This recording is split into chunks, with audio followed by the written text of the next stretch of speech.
네, 현재 시간 2시 10분을 향해 가고 있습니다. 아직까지 시장에서는 강한 상승보다는 약간의 빨간불, 그리고 어제 그 하락을 좀 되돌리는 현상 정도만 나타나고 있는데요. 그 시장 안에서 우리가 눈여겨봐야 될 종목은 무엇이 있는지 잘 발굴해 보도록 하겠습니다. 레몬리서치 이상엽 이사와 함께 할게요. 어서 오세요. 네, 안녕하세요. 네, 안녕하십니까. 오늘 이사님과 함께 살펴볼 상황실도 총 3가지입니다. 여러분, 첫 번째 바로 만나보시죠. 대장주의 휴식, 에코프로비엠 이야기를 해보겠습니다. 저는 이제 코스닥이 뭐 폭락까지는 아니지만 그래도 급락을 보였어요. 2% 가깝게 특히 오후 들어서 추세가 확 꺾이는 모습을 보였고 그 안에서는 이제 코스닥을 대표하는 2차 전지, 반도체, 제약바이오 너나 할 것 없이 다 급락이 나왔었거든요. 근데 예전에 생각하면은 그래도 코스닥 시장이 불안할 때 버텨줬던 게 LNF 2차 전지, 에코프로비엠 이런 종목들이었는데 최근에 이들이 오히려 더 힘을 못 쓰고 있는 모양새가 나타나고 있습니다.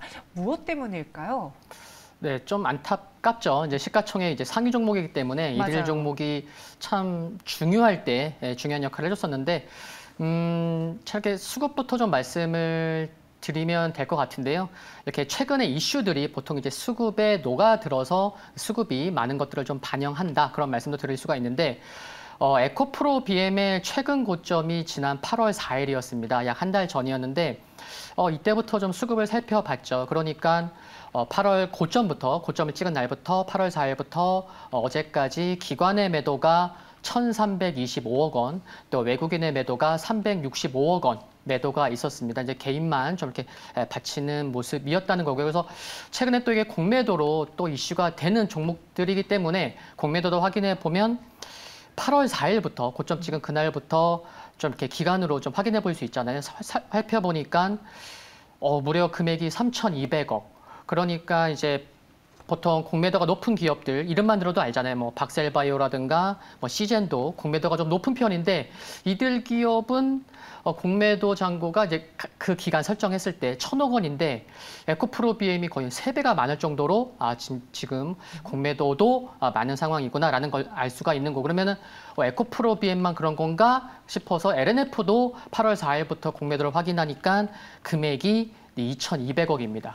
그래서 시가총액 2위, 3위인 에코프로비엠과 LNF가 코스닥에서 이 기간 내에 공매도 1, 2위를 기록하고 있을 정도로 이쪽 섹터가 지금 이들 종목군들이 좀 소외를 받고 좀 눌림을 당하고 있구나라는 거를 수급에서 먼저 확인할 수가 있었고요.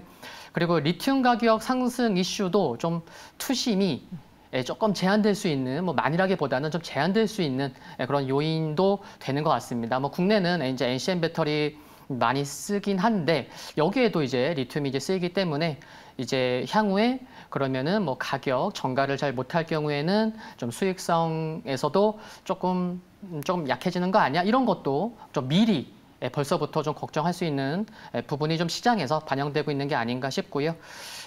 그러다 보니까 이제 이쪽 종목군들이 약하다 보니까 최근에 시장이 약하더라도 정말 강한 종목군들이 많고 그래서 이제 같은 쪽에 있다 보면은 스토리가 있고 수급이 되는 뭐 LG에너지 솔루션이라던가 최근에 이쪽 종목군들도 강한 종목군들 많다 보니까 수급도 좀 옮겨가서 상대적으로 약한 흐름을 보이는 것 같습니다. 네, 수급면 꼽아주셨고요. 공매도도 이야기를 해주셨습니다. 에코프로비엠, LNF가 상대적으로 공매도 잔량이 많다 보니 그래서 더 더디게 움직이는 것 같다라고 했는데 근데 또 그렇다고 2차 전지주들이 다 안 가는 건 아니에요. 최근에 저희가 많이 이야기했던 포스코 케미칼, 포스코 그룹주가 있고요. 또 오늘 뭐 덕산테크피아, 금양도 급등합니다. 이들의 공통점은 남들이 다 갈 때 가지 않았다거나 네네. 혹은 2차 전지 사업을 최근 들어서 강하게 말하고 있는 기업이다. 그러니까 2차 전지주 내에서도 세대 교체가 이루어지는 건지 그것이 좀 궁금한데요.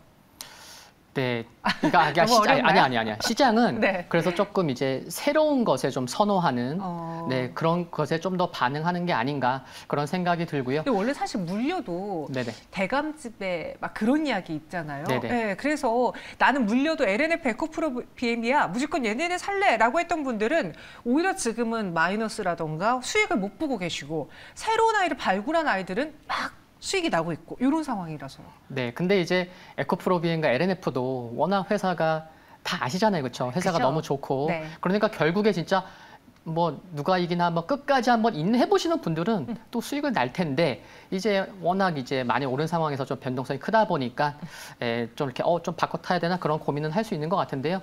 말씀해주신 포스코 케미칼 같은 경우는 조금 다른 부분도 있었죠. 최근에 수주 소식 보면은 1조 원대의 수주 소식을 보면은 이게 뭐 단순히 그냥 양극재가 아니고 이제 에너지 저장 장치용, 그러니까 ESS용 양극재였습니다. 그래서 좀 약간, ESS용 양극재도 포스코 케미칼이 수주를 해? 이런 수주가 나온 다음에서 좀 시장에서는 조금 좀 더 관심을 갖지 않나라는 생각도 들고요. 그리고 ESS 같은 경우는 테슬라도 이제 향후에 이제 신성장 모멘텀으로 관심이 큰 분야이기도 하죠. 그래서 뭔가 조금 다른 부분을 시장에서도 봤기 때문에 그런 것들이 주가에 반영되고 있지 않나 생각이 들고요. 뭐 그래서 항상 시장은 새로운 것들을 원하는 것 같고 뭐 오늘 이슈에서도 말씀드리겠지만 메타버스도 정말 오랜만에 지금 부각받고 있잖아요. 맞아요. 그래서 네, 시장은 항상 그런 자금의 이동은 그쪽으로 좀 옮겨가는 것 같습니다. 네, 실제로 이제 세대 교체가 좀 이루어지는 것 같아요라는 글을 써주신 분의 제가 닉네임을 보니까 닉네임이 리튬킹인데 그 프로필 사진이 금양 로고예요. 금양을 최근에 매수하신 분인지 모르겠는데요. 네, 정말 이슈가 많습니다. 금양은. 네. 아니 근데 금양처럼 네네. 최근에 2차 전지 관련 신규 사업을 발표한 기업들이 있잖아요. 네네. 근데 제가 듣기로는 이게 확실히 선발주자와 후발주자의 실력차라던가 성적표가 극명하게 엇갈릴 것이다. 오히려 뒤늦게 뛰어든 회사는 조심해야 된다라는 이야기를 들었는데 최근에 시장의 점수는 전혀 아니었거든요. 제가 잘못 알고 있었던 건가요? 근데 아니요. 그런 건 아닌 것 같고요. 네. 시장은 항상 그러니까 나중에 뭐 잘 될 거다 안 될 거다. 그래 안 되더라도 지금 당장은 아니잖아. 그러니까 주식이 기대감에서 상승하는 것 같고 금양 같은 경우는 최근에 뭐 관련된 분이 유튜브에 나와서도 많이 좀 홍보하신다는 것 같고 또 뭐 증권사 뭐 출신이시라면서요. 그러니까 이제 조금 더 부각을 받았다. 관심을 받는 게 아닌가 그런 생각도 뭐 가져볼 수 있는 것 같습니다. 그럼 에코프로비엠 그래도 대장은 대장이지. 정말 끝까지 가보면은 이 회사만큼 돈 잘 벌 회사 있을까? 이렇게 접근했을 때는 지금 에코프로비엠은 오히려 담아야만 할 것 같기도 하고 그래도 대장주 내에서 숨고르기가 이어진다면 조금 더 시간을 두고 기다려봐야 될 것 같기도 하고 네. 어느 전략을 세워보는 게 좋을까요? 제가 이제 요 전략을 말씀드리기 위해서 이제 처음에 이제 수급을 말씀드렸잖아요. 네. 그러다 보니까 메이저의 수급이나 공매도까지 감안하면 그러니까 주식이라는 게 어려울 때 사는 건 맞죠. 특히 이제 시가총액 큰 기업들은. 근데 뭔가 좀 확인을 하고 좀 돌리는 모습을 보고 사는 게 낫지 않나 그런 관점에서 오늘 한 줄 평은 수급 개선 전까지는 좀 숨고르기 가능하다라고 이제 생각해 봤고요. 그래서 지금 또 기술적으로 60일선이 추세에 있어서 중요하잖아요. 근데 8월 말부터 60일 상승하던 60일선이 8월 말부터 좀 하향으로 꺾였어요. 그래서 그런 부분도 그렇고 그래서 분할 매수 관점 가능한데 급할 필요는 없다라는 말씀 드리겠고 단기적으로는 라운딩 가격 그래서 10만 원이 중요하기 때문에 10만 원이 지켜지면은 그래 10만 원은 지켜지네 매수세 조금 들어올 수 있겠고 10만 원 깨져 조금 나 비중 줄여볼까 그런 생각도 가질 수 있기 때문에 단기적으로는 10만 원을 강하게 지키는 것도 중요한 거 참고하시면 좋을 것 같습니다. 알겠습니다. 단기적 관점의 비중 조절은 필요하다라는 점, 수급이 확실히 개선되는 걸 보고 그때 한번 따라 붙어보자 분할 매수 이야기해 주셨습니다. 이어서 두 번째 상황실 만나보시죠. 충분히 싸졌다. FNF 이야기입니다. 최근 중국 소비주들이 그 가치라고 해야 되나요? 그게 뭐 10년 전 수준으로 회귀했다라는 증권가의 분석이 있었습니다. 왜 유독 중국 내 소비주들이 부진했는지 그 최근 코로나 봉쇄 정책 때문에 그런 건지요? 무슨 이유가 있었을까요? 네, 봉쇄 정책이 영향이 큰 것 같고요. 네. 지금 소비주들이 지금 말씀드린 의류주도 그렇지만 특히 이제 화장품주들도 굉장히 힘듭니다. 뭐 화장품 같은 경우는 이미 고점 찍은 게 뭐 재작년이에요. 그래서 이제 중국 쪽에서의 좀 작년 제가 확인해 보니까 화장품도 좀 관심이 있어서 3분기가 또 비수기이기 때문에 주식 어려울 때 사는 거잖아요. 그래서 좀 살펴보니까 화장품 같은 경우 중국향 수출 비중이 작년에 53%였습니다. 그리고 작년에 또 이제 수출 금액이 화장품 쪽이 10조 원을 넘었었는데 올해는 또 그쪽도 수치가 좀 낮아지고 있고 의류 쪽도 마찬가지인데 봉쇄 정책 영향이 크다고 생각을 합니다. 근데 지금 시점에서 중국에서 시진핑 주석의 입장에서 생각해 보면은 지금은 정말 중요한 거죠. 10월 16일 날 제20차 당대회 때 이제 시진핑 주석이 이제 3연임이 확정되는 시기를 앞두고 코로나 봉쇄 정책을 강하면 더 강하게 했지 약하게 할 이유는 없겠죠. 그래서 그 부분도 있고 대중국 수출도 지금 뭐 4개월째 적자인데 지금 가을 하늘 정말 맑죠. 중국 공장 지금 잘 안 들어가고 있는 거예요. 그런 것들을 봤을 때는 대중국 쪽으로의 수출도 10월 중순까지는 또 환율도 좀 약할 수 있고 그렇죠. 그렇기 때문에 일단은 10월 16일 중순은 좀 지나야 중국에서의 또 이제 정부 정책도 강하게 나오겠죠. 그게 뭐 지금 뭐 통신 네트워크 쪽이 아니야 이런 얘기도 있긴 하지만 그래서 10월 중순은 좀 지나야 뭔가 좀 중국 관련된 기업들이 그 센티멘탈이 조금 올라올 수 있지 않을까 그런 생각을 갖고 있습니다. 네. 그래서 많이 저평가되고 있는 상황인데 그런데 다우투자증권이 중국 관련 소비주 가운데서 이 FNF를 콕 집어서 최선호주로 꼽았어요. 국내외 브랜드를 통틀어서 유일하게 하반기에 의미 있는 성장이 기대가 된다라고 설명을 했거든요. 왜 FNF가 하반기에 그렇게 좋은 성장을 보일까요? 그 겨울철 때문인가요? 네, 그것도 영향이 있고. 네, 패딩 사야죠. 네네. 또 사시나요? 네, 이제 제가 이제 그때 의류업계에서도 이제 FNF 말씀드리면서 의류업계 뭐 애플이다 뭐 그런 말씀도 맞아요. 표현을 한번 들었었는데 그래 좀 이렇게 밀리긴 했어요. 근데 중국의 봉쇄 정책이 지금만 하고 있는 게 아니고 상반기에도 있었는데 그때 봉쇄 정책에도 불구하고 FNF는 실적이 좋았죠. 그래서 2분기에는 FNF 실적이 매출이 무려 77% 성장을 했거든요. 그래서 힘들 때는 조금 뭐 주춤할 수는 있지만 오히려 좋을 때는 더 좋아지는 것들이 대장주이기 때문에 그런 관점에서 볼 수 있지 않나라고 말씀드릴 수가 있겠고 또 이제 2분기 영업이익률이 25.5%를 기록했는데 1분기에 30.8%보다는 내려왔지만 작년 2분기보다는 훨씬 좋았고 그런 것도 알 수가 있고요. 그리고 FNF 하면 사업 다각화가 굉장히 중요한 부분이죠. 작년에 이제 글로벌 3위 골프용품 텔러메이드 인수했고요. 또 지난달에는 또 글로벌 3위 테니스 의류 브랜드 세르지오 타키니를 인수를 했습니다. 그래서 참 FNF 보면은 참 끊임없이 이렇게 성장하기 위한 그런 스토리를 항상 준비하고 액션을 취하는 회사라고 생각이 들어서 상반기에도 서프라이즈 보였고 그러면 하반기에도 의류업종에서는 뭐 단연 뭐 손꼽히는 그런 회사라고 생각을 합니다. 네. 근데 저는 개인적으로요, 지금 살 거 되게 많은데 이 중에서 이 중국 소비주 FNF의 경우에는 저평가 매력이 있어. 많이 빠졌고 앞으로 하반기 갈 거야. 이거 사라고 했을 때 선뜻 이거 말고도 매력적인 게 많아 보이는데 라는 생각에 손이 안 가거든요. 네네. 그러다 보면 또 하반기 겨울철에 막 패딩 수혜 막 이러면서 막 FNF가 오를 때 저는 후회하겠지만 네네. 저를 위해서 지금 구간 FNF는 매력이 없어 보여도 눈여겨봐야 되는 건지 아니면 그래 이 회사 좋은 거 알겠는데 더 매력 있는 거 많아 이런 의견이신 건지요. 네, 성향 따라 이제 다를 수는 있겠지만 네. 지금도 시장이 진짜 지수와는 무관하게 강한 종목군들이 정말 많잖아요. 그렇죠. 근데 이런 와중에서도 제 지인 같은 경우는 이렇게 배당주를 모아가시는 분도 계세요. 네, 그러니까 성향 따라 좀 다를 수 있겠다라는 말씀을 드릴 수가 있겠고 그리고 사실 의류주가 뭐 단기에 급등하고 정말 뭐 그런 흐름을 보이지는 않죠. 그렇기 때문에 한 줄 평은 흐름을 볼 때 일봉보다는 주봉을 보고 투자하자 이런 생각으로 이제 말씀을 드릴 수 있겠고요. 그리고 FNF는 이제 성장률이나 수익성 모두 잡을 수 있는 회사라고 생각을 하고 가격 전략으로는 매수 가격은 14만 2천 원, 매도 가격은 1차 16만 원, 손절 가격은 13만 원 제시해드리겠습니다. 알겠습니다. FNF 목표 주가는 16만 원, 손절가는 13만 원 제시해드렸고요. 마지막 상황실 넘어가 보겠습니다. nep튠 다시 메타버스로 오늘장에 nep튠도 강세를 보이고 있는데 사실 뭐 메타버스 XR 기기 관련주들이 앞서 뭐 현덕이 덕분에 시간에도 이야기를 했지만 크게 올라주고 있습니다. 오늘 nep튠이 강세를 보이는 것도 요 일환 때문인가요? 네. 그렇습니다. 네. 그 넵튠이요, 재작년, 그러니까 2020년 연말에 급등했었는데 그때 어떤 이슈가 있었냐면은 카카오 게임즈로 최대 주주가 변경되는 이슈가 있었죠.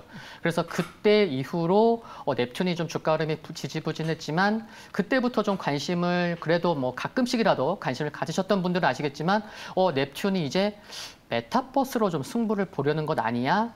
이런 생각이 들 정도의 정말 많은 소식이 있었습니다. 그래서 오늘 상승하는 이유 뉴스도 나왔지만 메타버스로 인해서 상승하고 있다고 보시면 될 것 같고요. 카카오엔터가 이제 넵튠 또 메타버스 플랫폼 개발사 이제 컬러버스와 협력했다는 소식이 있었고요. 그리고 이제 넵튠과 카카오 게임즈가 이 컬러버스 지분을 각각 44.29%, 10.71% 보유하고 있더라고요. 그러니까 카카오 게임즈보다 넵튠이 관련된 플랫폼 기업을 더 많이 갖고 있는 것도 확인할 수 있는 것 같고요. 그래서 이들 그 세 기업이 카카오 엔터테인먼트가 이제 보유한 웹툰이나 웹소설 및 K-팝 관련 IP를 활용할 것으로 기대된다는 게 중요한 것 같습니다. 이 부분이 왜 중요하냐면 코로나19를 지나오면서 어느 때보다 이 지적재산권, IP가 그 가치가 활용 가치가 정말 높아졌거든요. 최근에 엔터 쪽도 보시면은 엔터 쪽들도 그 IP를 가지고 메타버스와 활용시켜서 기업 가치를 올리려는 그런 시도가 많이 나오고 있고 또 이제 드라마도 보시면은 이상한 변호사 우영우도 보시면은 그 이제 강 대표님이 이제 글로벌 OTT와 손잡지 않고 드라마를 제작한 것도 IP를 죽이지 않고 나름대로 활용하려고 했기 때문에 이제 KT와 이제 손잡고 만든 거였거든요. 그래서 메타버스 산업을 키우려면 IP를 활용해야 되는데 오늘 나온 소식이 카카오 엔터 쪽에서의 IP를 활용하려는 측면이기 때문에 조금 더 부각받는 것으로 생각을 합니다. 네, FLXR 기기 그 출시 예정일이 딱 나오면서 다가와 주면서 지금 선익 시스템, 뉴플렉스 같은 종목들이 8월 중순 말부터 급등세를 연이 이어지고 있거든요. 애플의 XR 기기 효과를 볼 수 있을지 메타버스에 다시 또 그 열풍이 불러일으켜질 수 있을까요? 네, 충분히 가능하다고 생각을 하고. 좀 준비하고 계세요, 이사님은? 네? 준비하고 계세요? 네, 말투가 왜 그러시죠? 준비하고 계세요? 죄송해요. 아닙니다, 아닙니다. 네.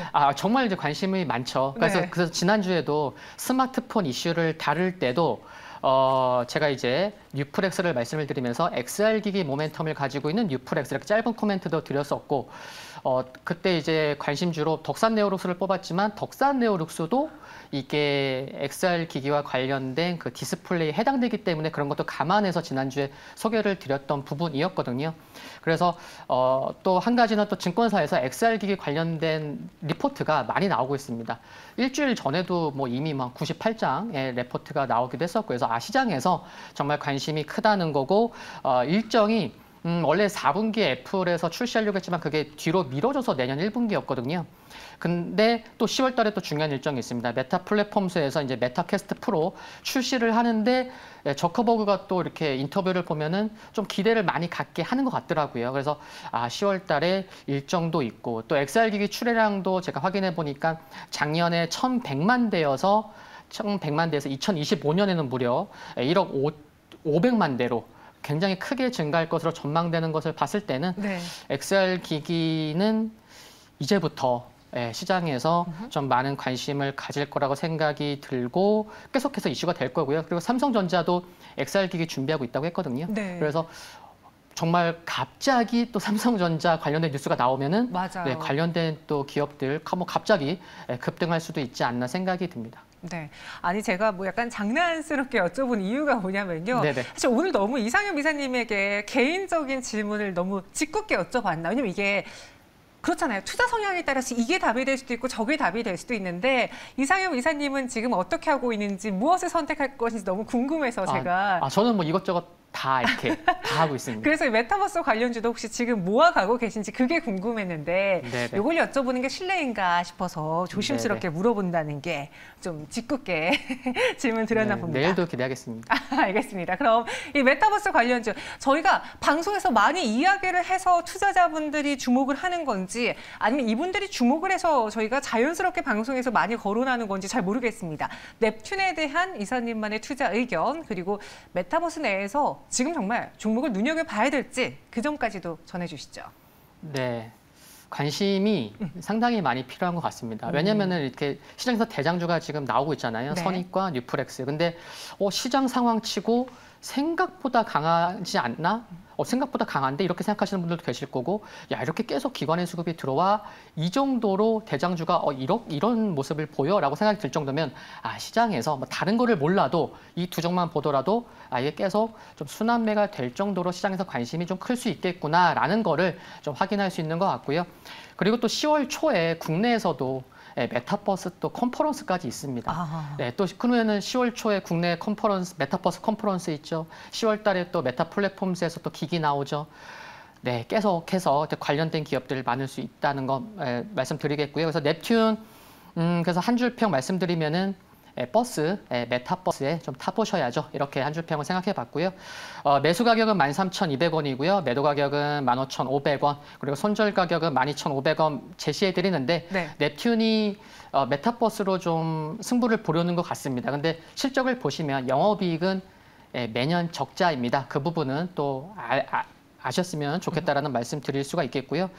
뭐 디스플레이 쪽도 연관되고요. 또 카메라 쪽도 연관되고요. 뭐 나무가나 LG노텍 등. 그래서 상당히 많은 종목군들이 있기 때문에 계속해서 수많은 종목군들이 순환매가 나올 것으로 생각을 하고 있습니다. 알겠습니다. 메타버스에 타보셔야죠라고 하니까 이미 메타버스를 들고 계신가 봐요. 환승되나요? 내릴 때 벨 눌러도 되나요? 라는 글을 올려주고 계신데 이분들 한번 지금 다시 메타버스에 수급이 들어오고 있으니까요. 관련 종목들 갖고 계신 분들도 조금 더 기다려보시기 바라겠고요. 없으신 분들은 지금부터 공부를 해보시기 바라겠습니다. 오늘 이상엽 이사와 함께했고 여기서 인사드릴게요. 고맙습니다.